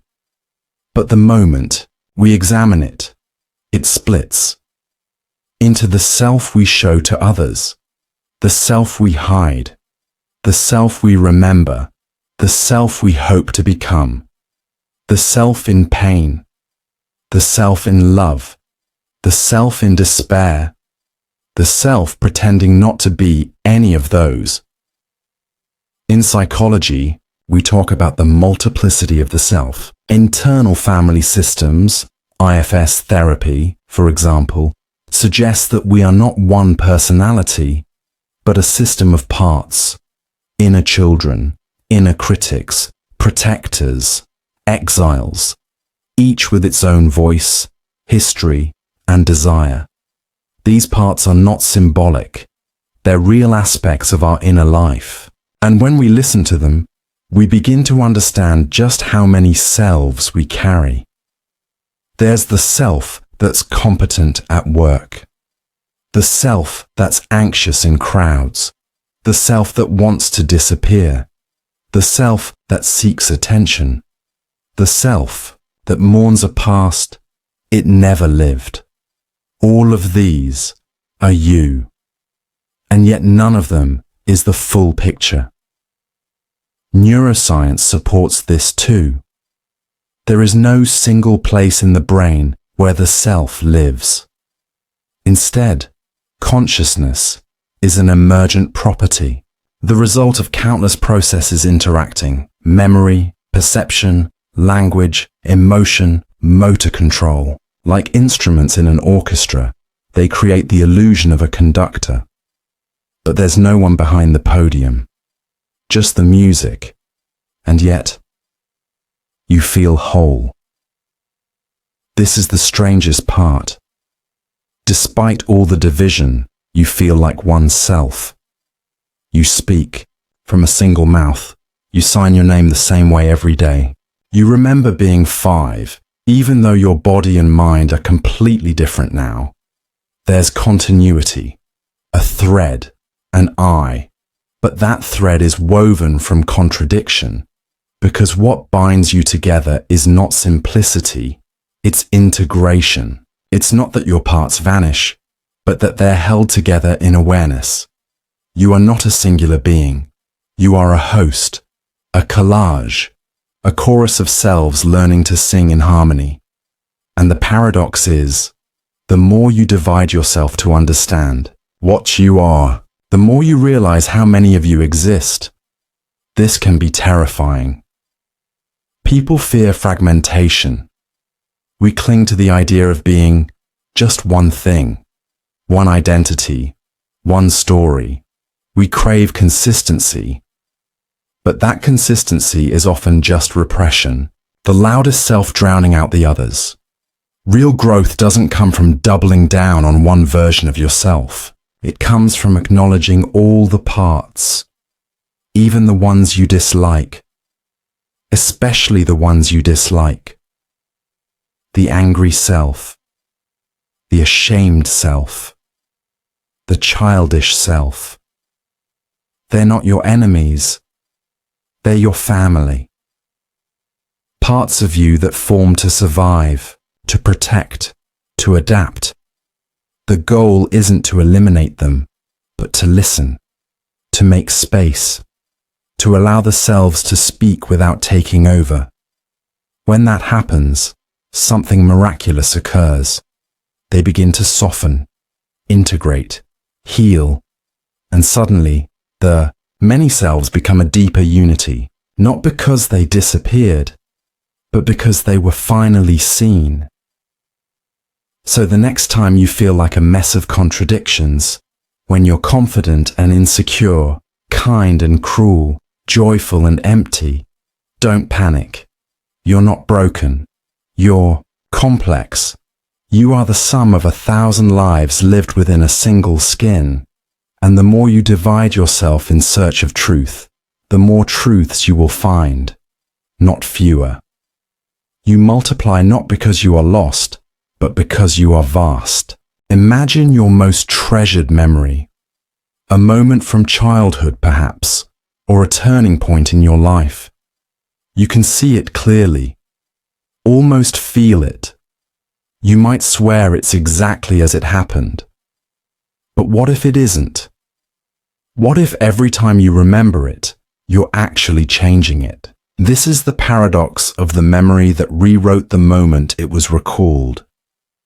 The unsettling idea that your memories aren't fixed archives but living stories, rewritten with each act of remembrance. Every time you reach into the past, you unknowingly alter it. We think of memory like a video recording, something stored and replayed the same way each time, but neuroscience tells a very different story. Memory is not retrieval, it's reconstruction. When you remember, your brain pulls fragments, sensations, emotions, images, bits of language, and stitches them together into something that feels whole. But here's the catch. The brain doesn't always get it right. If you're sad when you recall a happy memory, your brain may insert that sadness into the memory itself. If you remember it while talking to someone, their reaction may become part of the recollection. And if you've told the story a dozen times, it may become the story of the story, not the event itself. Each act of remembering is like editing a manuscript, except you don't realize you're the editor. And the changes, they don't stay in the present. They go backward. Your new version becomes the official one. The next time you remember it, you're not remembering the event. You're remembering the last memory of it. This is called reconsolidation, and it's why memory is both magical and terrifying. Your entire sense of self is built on memories, yet they shift like shadows.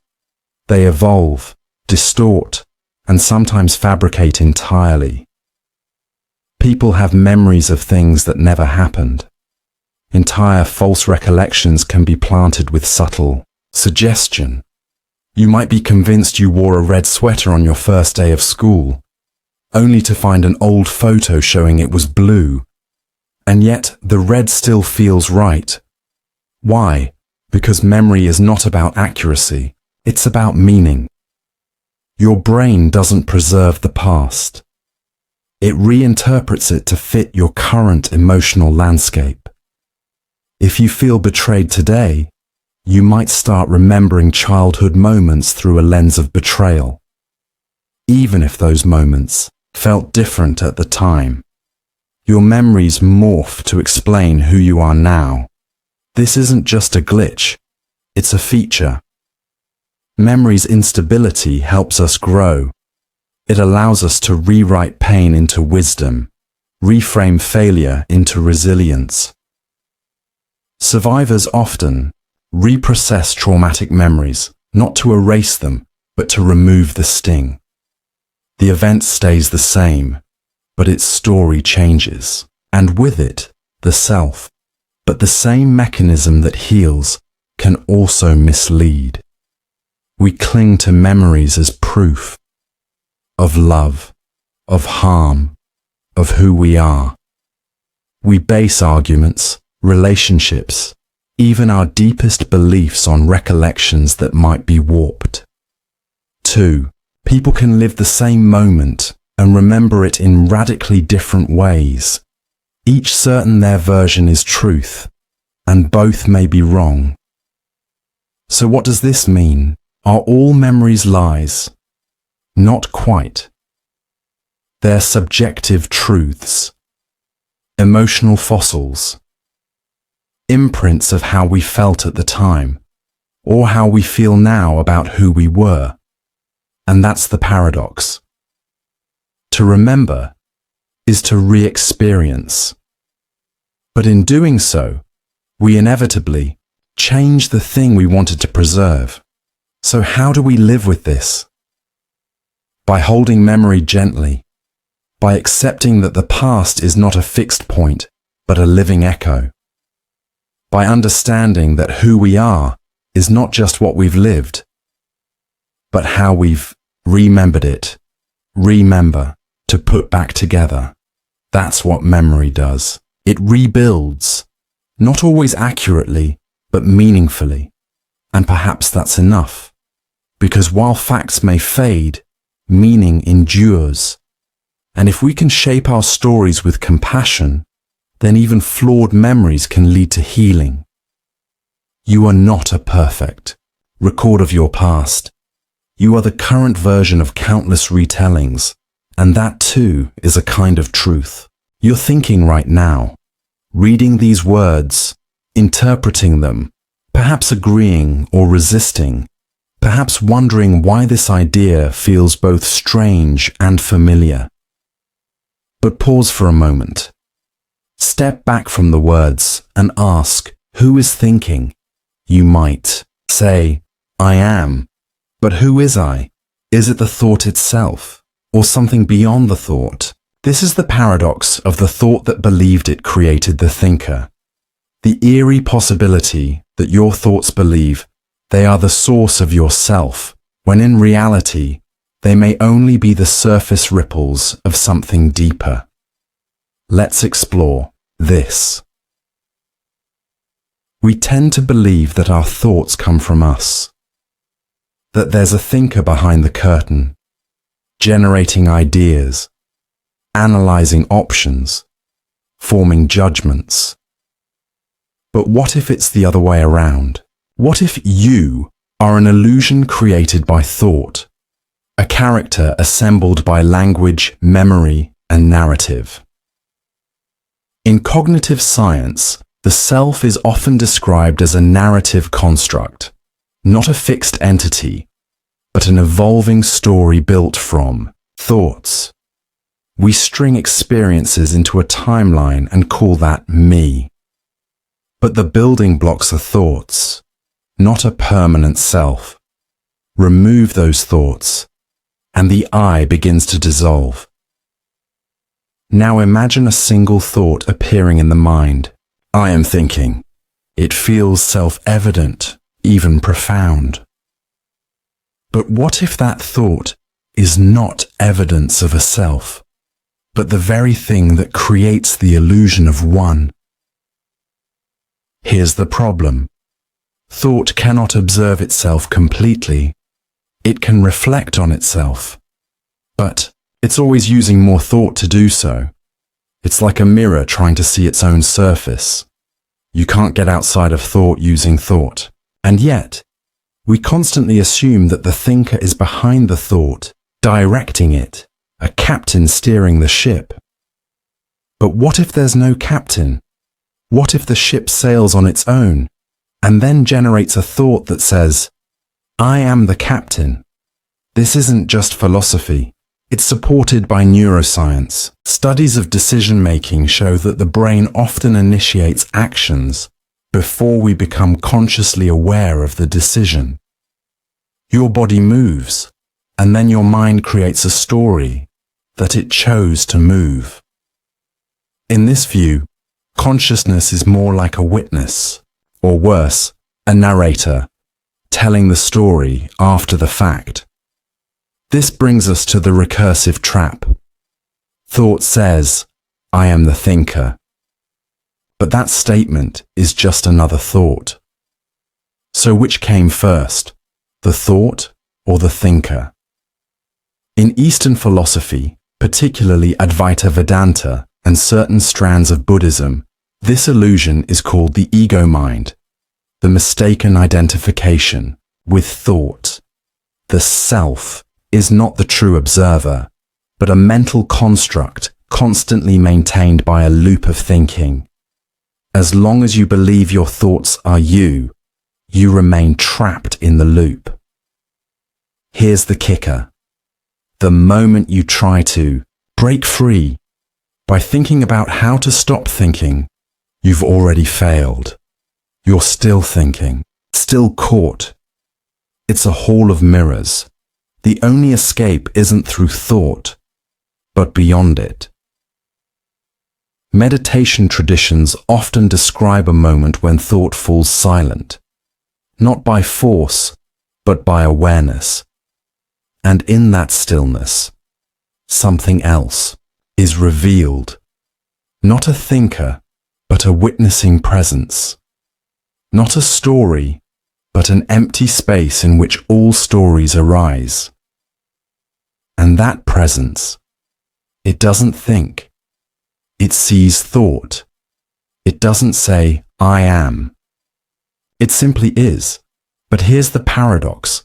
The moment you try to grasp that presence, it vanishes. Why? Because the grasping itself is a thought, and thought cannot comprehend what lies beyond it. So we return to the loop. The thought believes it created. The thinker is nothing but thought, and the self, the one reading these words, might be just the latest ripple in a stream with no origin. So what do we do with this? Maybe nothing. Maybe just watch. Notice the thought that says, I am here. Notice how convincing it feels. And then, notice the silence before that thought arose. That silence was also you. Maybe even more you. Because while thoughts come and go, something remains, not a thinker, not a self, just the space in which thinking happens. What is sadness? You might say it's heaviness in the chest, a lump in the throat, a tear that threatens to fall. You might remember a moment you felt it, after a loss, a disappointment, a farewell. But now ask yourself, has sadness ever felt exactly the same twice? It hasn't. Not really. Even if the emotion carries the same name, the texture of it changes. Its intensity, its location in the body, its relationship to the moment. Grief on a rainy Tuesday is not the same as grief during a sunset. Anxiety at age 14 is not the same as anxiety at 40. Even joy shifts from the giggles of childhood to the quiet warmth of holding someone's hand in silence. This is the paradox of the emotion that was never felt the same way twice. The idea that while we give emotions stable names, their actual experiences are infinitely varied, never repeated, never static. We speak of anger, fear, happiness, as if they were files stored in the brain, ready to be opened and played back. But emotions are not files. They're reactions, contextual, momentary, fluid. Each instance of an emotion is built from a unique combination of bodily sensation, thought, memory, and environment. You don't just feel an emotion. You recreate it every time. Neuroscience confirms this. Lisa Feldman Barrett's theory of constructed emotion proposes that emotions are not universal programs triggered by events, but are actively assembled by the brain based on past experiences, current sensory input, and predictive models. In other words, you don't have fear. You construct fear each time from scratch. That's why you might feel butterflies in your stomach before a first date and call it excitement. but feel the same sensation before a job interview and call it anxiety. The body's signals are similar, but the interpretation is different. And the interpretation is everything. So even if two events seem similar, two heartbreaks, two arguments, two moments of triumph, the emotions attached to them are never replicas. They are echoes, yes, but echoes in different rooms. And that's where the paradox deepens. Because we spend so much of our lives trying to manage emotions, to avoid pain, to chase joy, to return to states we once loved. But those states are never accessible in the same form again. You might try to recapture the joy of a childhood memory, only to find it hollow. You might dread the return of an old fear, only to discover it hits differently this time, sharper or duller or strangely peaceful. Emotions live in time, and time never stops moving. So when we say, "I don't want to feel that again," or "I wish I could feel that again," we're chasing ghosts. The moment has passed, and the emotion that lives in that moment has passed with it. All that remains is memory. And even that changes every time we recall it. This can be frustrating or freeing. Because if emotions are always new, then no feeling defines you. Your sadness today doesn't doom you to sadness tomorrow. Your joy today doesn't guarantee it'll fade into something lesser. Each moment is an emotional original. And that means you're not stuck. It also means that emotional language is an approximation, not a truth. When someone says, "I'm angry," what does that really mean? There are infinite flavors of anger: righteous, petty, explosive, cold, protective, regretful. Two people can say they're angry and be living in entirely different inner worlds. So maybe we need a richer language for emotion. Or maybe we need fewer words and more attention, more space to feel what we're actually feeling without rushing to label it, more curiosity. Where do I feel this? What thought is riding beneath it? What story is it trying to tell? Because while we cannot feel the same emotion twice, we can deepen our awareness of each one as it arises, not to hold on to it, but to witness it fully before it passes. Because it will pass. All emotions do. They are visitors. None of them are permanent residents, and none of them ever show up exactly the same way twice. So the next time you feel something, anything, don't assume you already know it. Say hello like it's the first time. Because it is. Imagine you are sitting alone, completely still. No distractions, no music, no movement. Just silence. And then, suddenly you hear something inside your mind. A voice. Maybe it says your name. Maybe it repeats a worry. Maybe it reminds you of something you forgot, or whispers a strange sentence that feels like it came from nowhere. Now ask, who is speaking? This is the paradox of the voice that echoed after the self went silent. The idea that even when we feel we've gone quiet, even when the self seems to have withdrawn, something still speaks. A whisper in the absence.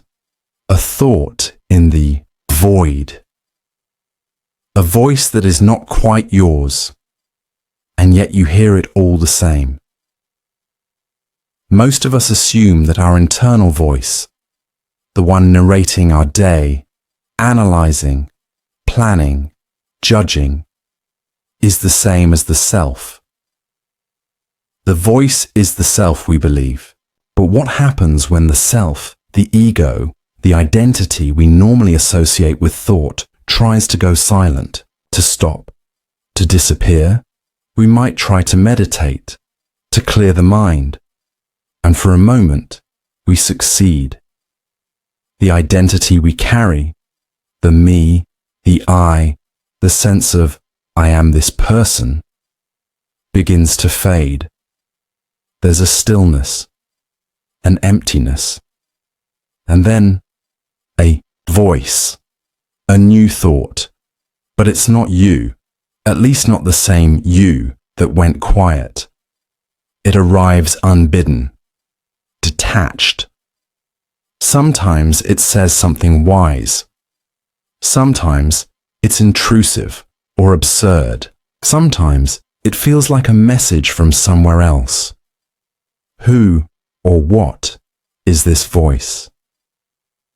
Psychologists might call it subconscious processing. The idea that even when you're not actively thinking, your brain continues to work in the background, processing, sorting, preparing. So when the ego steps aside, the subconscious speaks more freely. Spiritual traditions interpret it differently. They suggest the voice is the soul, or intuition, or even the whisper of something divine.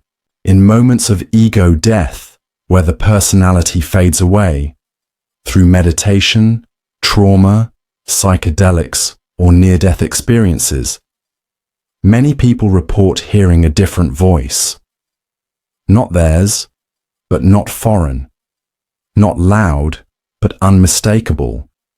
And that's what makes this paradox haunting. Because the self we try to silence is usually the part of us that talks, the one that explains, complains, organizes, replays conversations. So when it goes quiet, why does the voice remain? It raises a terrifying and beautiful possibility that the self is not the source of the voice at all, that the voice echoes from a deeper level of consciousness, a layer we don't control or even fully know. But here's where the paradox deepens. That voice often doesn't respond to commands. You can't summon it on demand. And when you try to suppress it, it sometimes grows louder. It's as if the silence invites it, like a cave that echoes after footsteps stop. And often, the voice doesn't sound like you. It uses phrases you don't expect. It may carry tones you don't associate with your daily personality. It might offer insights that feel wiser than your waking mind. Or it might dredge up darkness, buried fears, doubts, forbidden desires, as if the silence opened a trap door to the things you usually avoid. In those moments you may ask, if I am not this voice, then who am I? Or worse, what if the voice is more real than the me I think I am? Philosophers have long grappled with this. Descartes famously said, "I think, therefore I am," suggesting that thinking was proof of existence. But this paradox flips that upside down. What if the I disappears and thinking goes on? What if the AM is not required for the thought to be? In that case, maybe we've misunderstood the mind entirely. Maybe the self is not the origin of thought, but its byproduct. Maybe consciousness is not a narrator, but a stage on which voices appear, and some of those voices arrive only after the curtain falls, after the spotlight dims, after the main actor, the ego, walks off stage, the echo that follows the silence. So how do we live with this? We listen, not to judge, not to silence, but to hear, to recognize that there's more to us than the voice we call our own, that sometimes the deepest truths come not from who we think we are, but from what speaks when that self disappears. The voice that echoes after the self goes silent may not belong to any one part of you, but it is you, just not the you you usually hear. There is a moment, not often noticed, but deeply unsettling when it is, where awareness seems to stand at the edge of its own disappearance. You're not asleep, but you're not fully awake. You're not unconscious, but something is slipping. The world fades, thoughts scatter, and even the sense of being present begins to dissolve. And yet, in that vanishing, something is still aware of the fading. This is the paradox of the awareness that watched itself fade.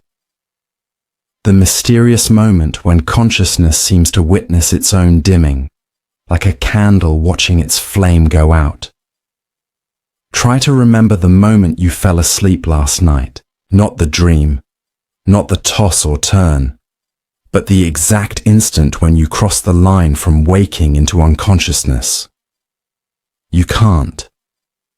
No one can.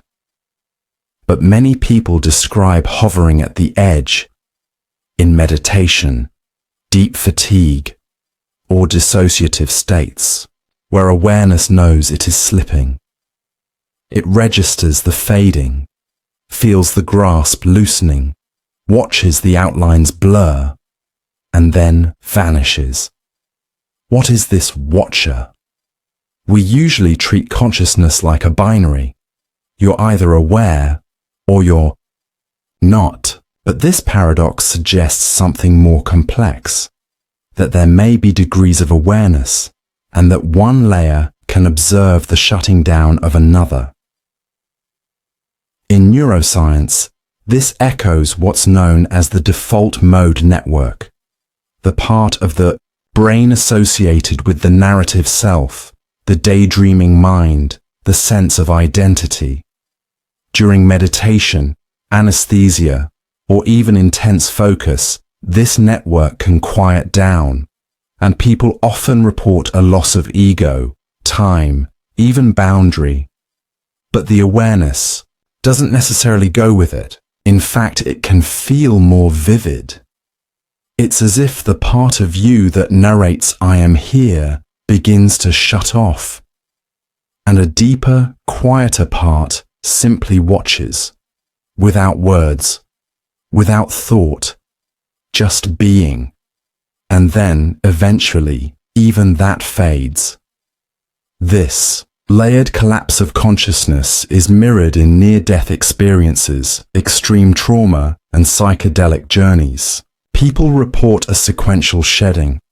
First the body, then the identity, then the sense of space and time, and at the very end, just a point of awareness, watching its own final unraveling. But how can awareness watch itself fade? To witness something, there must be distance, a subject and an object, a watcher and a watched. But in this case, they are the same. The awareness is watching the only thing it has to perceive, itself, slipping away. There's no other doing the watching, just a recursive loop, the mind observing its own disappearance. It's like trying to see the back of your own eyes, or a camera turning inward to film the very lens it sees through. This is more than poetic. It touches the core of what consciousness is or isn't. Is awareness a thing, or is it just a function? Is it something the brain produces, or something that watches the brain? Some theories, like panpsychism, suggest that consciousness is fundamental, that all things possess some basic awareness, and the human mind is just a complex expression of that universal field. In this view, the awareness that watches itself fade may not be personal at all. It might be impersonal, the last flicker of something more ancient and vast than identity. Other theories suggest the opposite, that consciousness is a byproduct of neural patterns, and when those patterns degrade, the illusion of awareness collapses. What we call watching awareness fade is just the brain's final trick before going dark. Either way, the experience remains, You have likely felt it, on the edge of sleep, in a long blink that almost became unconsciousness, during illness, anesthesia, or even during moments of emotional overload, a slow slipping, a sense of, I'm still here, but not for long, and then nothing, until you return. And when you do, you cannot quite say where you were, only that you left, or were left. The paradox is that the thing doing the observing is also the thing being lost. Awareness is both the candle and the flame, the eye and the darkness. It watches not from outside, but from within, until there is nothing left to watch with. So what do we take from this? Perhaps a reverence, not for thought or memory or identity, but for the simple silent presence that underlies it all, the one that sees, even as it fades. The one that was there before your name, before your beliefs, before your fears, and the one that will go dark when your story ends. You cannot hold on to it. You cannot grasp it. You can only be it, until it slips away. And in that final awareness of fading, there may be the most honest moment of all. Across these paradoxes, we have wandered the trembling edge of physics and perception, a place where reality flickers like a half-remembered dream, where cause follows effect, where time loops backward, and even awareness watches itself unravel. We've traced the impossible logic of particles that exist in two places, mirrors that reflect futures, and thoughts that pretend to be thinkers. But now we arrive at the final question. Not what is the universe made of, not how it behaves, but why it behaves in a way that includes you, the observer, the dreamer, the interpreter. Because in every paradox you've seen, there is one silent participant. You, the consciousness reading, the voice interpreting, the mind reacting. Every thought experiment collapses without you to watch it. Every law of physics remains just ink on paper until a mind gives it meaning. What strange symmetry is this, where reality is only complete when looked at? In quantum physics, this isn't metaphor, it's experiment, the observer effect, the double-slit test, the measurement problem. Particles don't settle into a defined state until observed. It's as if the universe waits to know what it should be until you're watching. This is the quiet horror and beauty of all the paradoxes we've explored. The idea that reality isn't independent of awareness, but intertwined with it, maybe even created by it, or more disturbingly, maybe reality creates the illusion of you just to look at itself. What if everything that has ever happened, every explosion of a star, every fluctuation in the quantum foam, every law that governs space, time, and matter, was simply the prelude to your perception, not your life, not your body, but your awareness, the self that senses, the mind that asks, the eye that watches. You are not a footnote in the universe's story. You might be the very lens through which that story becomes real. And yet, you are also a paradox, because just as you try to understand the universe, you fade from it. You sleep. You forget. You change. The same awareness that watched itself fade in our last paradox is the same one now questioning its own reality. A loop inside a loop. You might think you are a body, but that body is made of particles that can never be fully located, mass that dissolves into probability. You might think you are a mind, but that mind is constructed from thoughts that chase themselves in circles, creating a thinker from thin air. You might think you are here, but here is built on time that bends, dimensions that fold, and light that refuses to move in straight lines. And still, you are, despite it all. Perhaps you are the final paradox, a mind small enough to die, yet vast enough to imagine eternity. A consciousness that cannot be measured, yet changes the world by measuring it. A speck in the dark that invents light, meaning, memory, and mystery. You are the observer that changes what is observed. You are the silence between the particles. You are the flicker in the equation. You are the mirror, the reflection, and the thing looking in. So now we leave the strange physics behind, not with answers, but with awe. Because maybe the goal was never to understand these paradoxes fully. Maybe the point was to feel their weight, to hold them like strange seeds in the palm of your mind. Each one waiting to bloom into wonder, discomfort, or quiet transformation. As you drift off, or return to your day, carry this one truth. The universe may not make sense, but it made you. And that somehow is enough. So, go. And in every glint of light, every silent thought, every impossible moment, see the paradox not as a problem, but as proof that something far beyond logic is at play, and that you, impossibly, beautifully, are a part of it. Thank you for watching. Sleep well, or think deeply. You are, after all, the mystery you've been trying to solve.